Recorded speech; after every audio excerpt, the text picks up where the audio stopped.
We're good at destroying things, and now we get paid for it.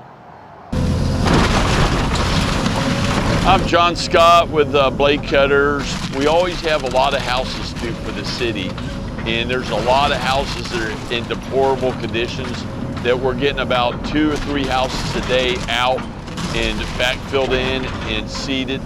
So we're doing about 350 houses a year, so those are always on the horizon. So we always have something going on.